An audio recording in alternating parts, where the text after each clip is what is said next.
It's a first for Dubai Racing Channel because we are in Morocco, Marrakech to be precise, and this is a brand new racecourse. Hippodromo de Marrakech opens today. It welcomes the Sheikh Mansour Festival, 6 purebred Arabian races, and hopefully we're going to use it to find out a little bit more about not just this venue, but racing in Morocco in general.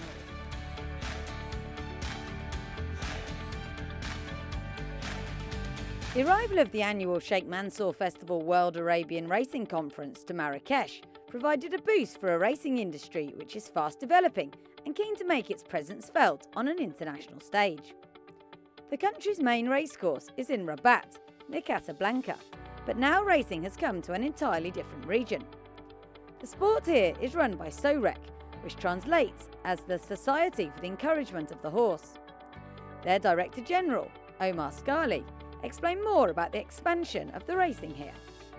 I'm very keen to know about your new racecourse. Tell me first of all, why is there a need for a 7th racecourse in Morocco? Yeah, actually we organize 2,000 races a year, and we had till now 6 race courses and 3 tracks without racetrack. I mean, without all the facilities for security, for jockeys, grandstand, and so on. So our program is to build 3 new racetracks. I mean, the Marrakech is one of the 3, and we have another 2 tracks. And now it's because, as you know, a racetrack is a lot of money, it's a big budget.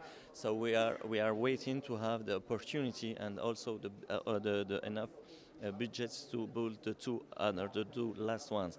Because when I started in SOREC in 2009, we had only 4 racetracks. So we built 2 others, or they were, to be honest, in progress.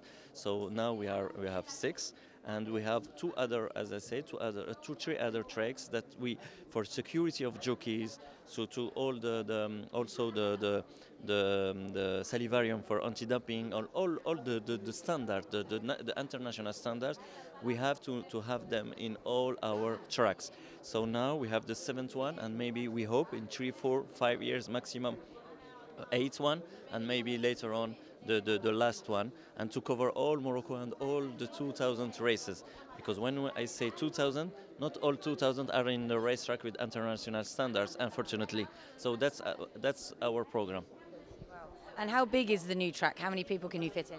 Oh, this new track is very special one. I mean, we did a bet that we don't have a grandstand. We have a facility with a restaurant. We have, of course, all the professional standards, like of course jockeys rooms and everything. But we did not invest for the moment for the grandstand. Because we think that grandstands are used really for huge people only during the Grand Prix, the big races, and we can have, as tomorrow, grandstand only for the event. And so we will try this formula, because I don't know if you know it, but the real grandstand is 40% of the budget. So maybe it's better to start like that, and maybe in the future, if we have enough races and enough people, maybe we will build grandstand. Okay, that's brilliant. And what surface are we racing on? It's dirt or turf? We have in Morocco only sand, because of the climate, because the turf is difficult to maintain in our country because of the raining. We don't have enough rain, and also because, you know, when you have 4 racetracks or more in stands, it's difficult for horses to change from turf to sand. So we made this decision to have all the racetracks in sand, and also the training tracks are in sand. And how many people do you get on a normal race day? How many people do you hope will be there? For big events like tomorrow, we can have 2,000 people, 3,000 people. I mean, and in El Jadida, as I said, it's it's always very crowded, because it's really, we are in the capital of racing in Morocco. So we can, in a normal day, it's 2,000 people in El Jadida, and for the big days, we have 10,000 people in the racetrack. For us, it's a lot of people, because the racetracks are not that big, but maybe we hope in the future with the new, because we have in our action plan to rebuild the racetrack of Rabat It's the capital of Morocco, and maybe this one will be more, bigger than the others. And for the big races, for example, the King's race, we will the King's Grand Prix. We will organize them there in Rabat in the new racetrack, and we hope for this racetracks we can attend 20,000 people or more. That's our aim, but for the moment we don't have the racetrack yet. We will rebuild it. The new track is 1,750 metres round and provided quite a stiff test for the Arabians there on the day. The history-making first contest, a conditions event worth the equivalent of 25,000 UAE dirhams, was won by Cameline 2 Ra, ridden by Zuhair Madihi. Racing in Morocco has a proud history and an environment where horses, donkeys and mules are part of everyday life. We found out more from Dr. Sefian El Alami, who moved to the UAE from his native Morocco to work as a vet for Auri Stables in Abu Dhabi. It is a country with a lot of history. Horse riding history also, it is very ancient in this part of the world, since Moroccans mostly were known as a country of riders, cavalry and all the other things.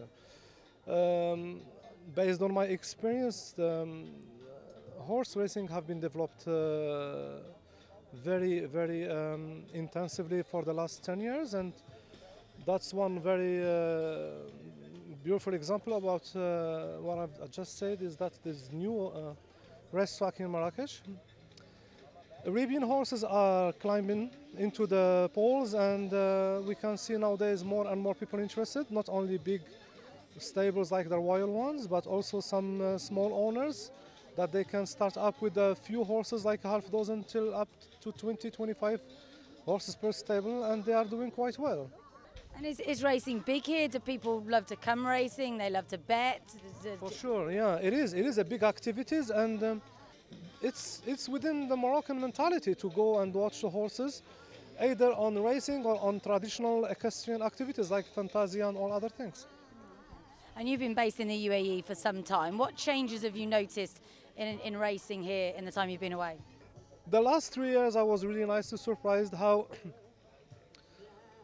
better is the horse racing system is organized, and the importance and the attention that people are giving to horses just growth. I think this is very much linked to the beautiful economical development that we are witnessing in Morocco. So people are more comfortable now, and they automatically go and buy horses and try to start some equine activities. It could start from leisure riding to racing, and we have seen many horses, many small stables for racing, and the sector is just booming, which is very pleasurable. That's great news. And what do you think the future is? I know they're trying to establish an international meeting. Is that the next step, do you think? It is. The future is about making Morocco as an international venue for horse racing, especially Arabian ones. I'm very much pleased to see small owners that come in here and they're proudly announcing that they have a half dozen of horses. While 10 or 15 years ago it was quite impossible, because it was only limited to the biggest stables like the royal ones or the very much traditional ones that owns hundreds of horses. And that is nice, because it's putting the horse racing industry into much more affordable positions, so people, they can just own a horse, or a couple of people get together to own a horse and race it and see what's going on. And while doing this, we are automatically developing the sector. We can't develop the sector without including the masses. The card hosted 4 races for the Sheikh Mansour Festival, and British apprentice Gemma Tutty finished second in the Prix Sheikha Fatima bint Mubara, part of the Apprentice World Championship on Akko Alumir event, a Moroccan-bred Arabian. So how did you enjoy your experience of riding at Marrakech? It was absolutely brilliant, a really nice horse to ride, and nearly got there but not quite. And how was the track riding? It was a little bit deep, but it rode well. I imagine the kickback wouldn't be too pleasant if you were in behind, but I was sat fairly far forwards, so it was okay for me. And what have you made of this sort of Moroccan experience? I mean, it's a racing jurisdiction that seems quite ambitious. They really seem to want to go somewhere with it. Yeah, and it's a lovely racetrack. I wasn't really sure what to expect because I did come on holiday here in September, so I'd seen Marrakech itself, and so I wasn't sure what the track was going to look like, but it's lovely. They've done a really great job with it, so it's very exciting for Morocco. Arabian and thoroughbred breeding is big in Morocco, where the climate is temperate enough to allow for grass paddocks. An influx of French blood is helping to improve the local stock, and breeders receive an incentive from the government if sending mares to a French stallion. Dr. Azzedine Sadrati is one of the biggest owner breeders in the country and welcomed 47 foals to his foal stud in 2016. He explained a little more about the industry.